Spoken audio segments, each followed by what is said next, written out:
Good morning class. आपका chapter चल रहा है acquisition of business including profit prior to incorporation and post incorporation. व्यवसाय क्रय समामेलन से पूर्व एवं पश्चात के लाभों के साथ में। इसमें नेक्स्ट टॉपिक है आपका गारंटी बाय वेंडर, कि जब व्यवसाय का विक्रेता गारंटी देता है और किस तरह से देता है कि क्या होता है, कभी कभी व्यवसाय में जो क्रेता कंपनी को क्रय किए गए व्यवसाय के संबंध में कई प्रकार की गारंटी देता है वेंडर, जिसको हम विक्रेता कंपनी कहते हैं। गारंटी के जो उदाहरण हैं वो इस तरह से दे रखे हैं। कैसे दे सकता है वो गारंटी?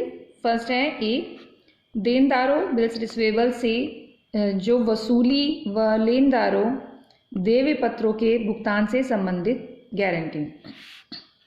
जब कंपनी व्यवसाय विक्रेता के देनदारों को क्रय कर लेती है, कौन सी कंपनी?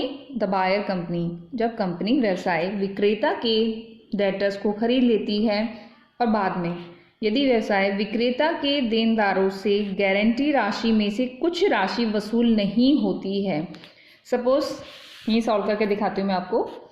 सपोज 1 लाख के डेटर हैं, ठीक है, और रिसीव हो गए हैं जो आपकी वेंडर कंपनी है उसके डेटर से 80,000 रिसीव हुए हैं, तो बाकी कितना बैलेंस बच गया? 20,000। तो अब जो वेंडर कंपनी है उसका काम इस 20,000 के लिए है कि एक्चुअल में उसने डेटर तो ले लिए जब बिजनेस परचेज किया था 1 लाख के, रिसीव भी हो गए 80,000 के, पर अभी भी जितना उसने पे किया था उससे उसको कम ही अमाउंट रिसीव हुई है। कितनी मिली है? 80,000। तो अभी भी 20,000 का बैलेंस बचा हुआ है। तो इस केस में क्या किया जाएगा कि गारंटी की राशि में से अगर कुछ राशि वसूल नहीं होती है तो वह नुकसान किसका होगा? सामान्यतः व्यवसाय क्रय करने वाली कंपनी का ही होता है, ठीक है। पर कभी कभी व्यवसाय विक्रेता जो वेंडर कंपनी है व्यवसाय की क्रेता को खरीदने वाली कंपनी को गारंटी दे देता है कि कंपनी द्वारा उसके यानी कि व्यवसाय विक्रेता के देनदारों से वसूल हुई राशि निश्चित या गारंटीड रकम से कम नहीं होगी, कि इस 20,000 के लिए the vendor company is responsible, क्योंकि उसने वेंडर कंपनी को जो उसका बिजनेस परचेज किया है तो उसने 1 लाख रुपए पे किए हैं बायर कंपनी ने वेंडर कंपनी को।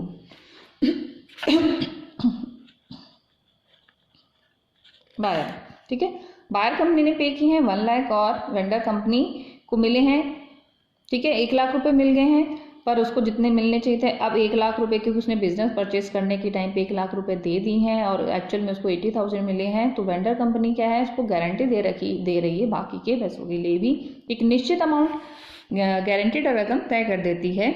यदि उसके देनदारों से वसूल हुई राशि उस गारंटीड रकम से कम होगी तो कमी की राशि का भुगतान विक्रेता द्वारा क्रेता कंपनी को किया जाएगा। क्लियर हो गया यहाँ तक कि जितना है उतना पेमेंट करना ही पड़ेगा। अगर उसने 1 लाख रुपए लिए हैं परचेज करने के, बिजनेस को सेल करने के लिए, तो उसको उतने अमाउंट तक उसको पेमेंट करनी पड़ेगी बायर कंपनी को। और इसी तरह से व्यवसाय विक्रेता व्यवसाय को क्रय करने वाली कंपनी को यह गारंटी दे सकता है, वेंडर कंपनी क्रय करने वाली कंपनी को गारंटी दे सकती है कि उसके लेनदारों को भुगतान एक निश्चित गारंटी रकम से अधिक नहीं करना पड़ेगा। जिस तरह वो डेटर के लिए गारंटी दे रही है उस तरह वो क्रेडिटर के लिए भी गारंटी लेगी कि यदि कंपनी को उस निश्चित रकम से अधिक का भुगतान करना पड़ेगा तो उसके व्यवसाय को क्रय करने वाली कंपनी की हानि की वसूली वेंडर कंपनी खुद सहेगी। कि इसी को आप इसी एंट्री को आप रिवर्स करके देख लीजिए कि पेमेंट उसको 80,000 की करनी थी, पर उसको एक्चुअल में अपने जो क्रेडिटर है उसको पेमेंट बायर कंपनी ने 1 लाख रुपए कर दिया है, पर उसको देने सिर्फ 80,000 थे, तो जो एक्सेस अमाउंट पे करा है उसको भी वेंडर कंपनी ही बियर करेगी, उसको वहन करेगी। क्लियर है यहाँ तक? After that the second point is guarantee of dividend, की लाभांश की गारंटी दी जाएगी कि व्यवसाय विक्रेता जो वेंडर कंपनी है बायर कंपनी को ये गारंटी देती है कि कंपनी के लाभ उसका व्यवसाय क्रय करने के बाद अमुक अवधि जो भी टाइम पीरियड है 1 तक प्रति वर्ष एक निश्चित या गारंटेड रकम से कम नहीं होंगे। अथवा क्रेता कंपनी को प्रतिवर्ष कम से कम इतने लाभ अवश्य होंगे ताकि कंपनी अपने अंशधारी को निश्चित दर से लाभांश संबंधित वर्ष में ही लाभ दे सकेगी। तो बायर कंपनी को भी गारंटी देनी है। जो आपका जो वेंडर कंपनी है वो क्रेता कंपनी को गारंटी दे सकता है कि जो वो अपने डिबेंचर्स होल्डर है उनको वो जिस रेट से डिविडेंड देता है उतने ही डिविडेंड वो देता रहेगा, और उसके जो लाभ हैं, ठीक है, व्यवसाय को क्रय करने के बाद उसको एक जो टाइम पीरियड है उस अवधि तक हर साल प्रति वर्ष एक निश्चित राशि से कम नहीं होंगे। क्या नहीं होंगे? कंपनी के लाभ, उसको मतलब कंपनी के प्रॉफिट्स इतने होने ही चाहिए कि उसके जो वेंडर कंपनी के जो शेयर होल्डर या डिबेंचर होल्डर बने हुए थे, प्रेफरेंस शेयर होल्डर बने हुए थे, उनको वो उतना डिविडेंड डिक्लेयर कर सके। अथवा क्रेता कंपनी को कम से कम इतने लाभ अवश्य होंगे ताकि वे अपने अंशधारी को निश्चित गारंटी दर से लाभांश संबंधित वर्ष में ही लाभों में से दे सके। अर्थात कंपनी के जो लाभ हैं व्यवसायिक विक्रेता द्वारा की गई गारंटी अवधि के वर्षों में किसी वर्ष में लाभांश निश्चित दर से कम नहीं होगा, और अगर यदि गारंटी की अवधि में किसी भी वर्ष में लाभ निश्चित दर से कम होता है तो व्यवसाय का जो विक्रेता है वह इस कमी को पूरा कर देता है। अब देखिए वो क्यों इस चीज़ की हेडेक ले रहा है वेंडर कंपनी, क्योंकि जब कंपनी के जो शेयर होल्डर बने होंगे वो उस टाइम के हैं शेयर होल्डर जब वो वेंडर कंपनी थी, जब तक व्यवसाय बिका नहीं था। अब क्योंकि जो अंशधारी हैं वो डायरेक्टली रिलेट कर रहे हैं वेंडर कंपनी से, वो किसी नई कंपनी को नहीं जान रहे कि अब वर्तमान में कौन सी नई कंपनी ने उसकी जो पुरानी कंपनी है उसको ले लिया है। तो जो विक्रेता कंपनी है, जो व्यापार बेचने वाली कंपनी है, उसका संबंध किससे है? सीधा अंशधारियों से, शेयर होल्डर से।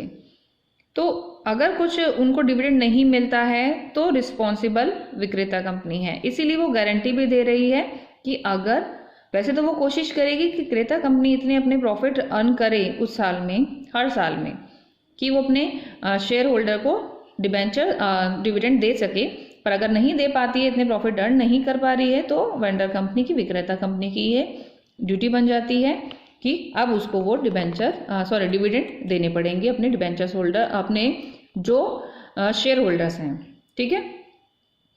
फिर गारंटी की पूर्ति के लिए कंपनी व्यवसाय विक्रेता को भुगतान किए गए क्रय प्रतिफल में से, अब क्योंकि उसने गारंटी की पूर्ति करी है विक्रेता कंपनी ने, तो गारंटी की पूर्ति हेतु जो व्यवसाय विक्रेता को भुगतान किए जाने वाले क्रय प्रतिफल में से जमानत के रूप में वो रख लेती है कुछ राशि, और यदि व्यवसाय विक्रेता क्षति पूर्ति करने में असमर्थ रहता है तो उस क्षति की पूर्ति जमानत की रकम से तथा क्रय प्रतिफल के भुगतान में से व्यवसाय के विक्रेता को निर्गमित किए गए अंशों पर देय होने वाले लाभांश की राशि में से ज्ञात कर ली जाएगी, ठीक है।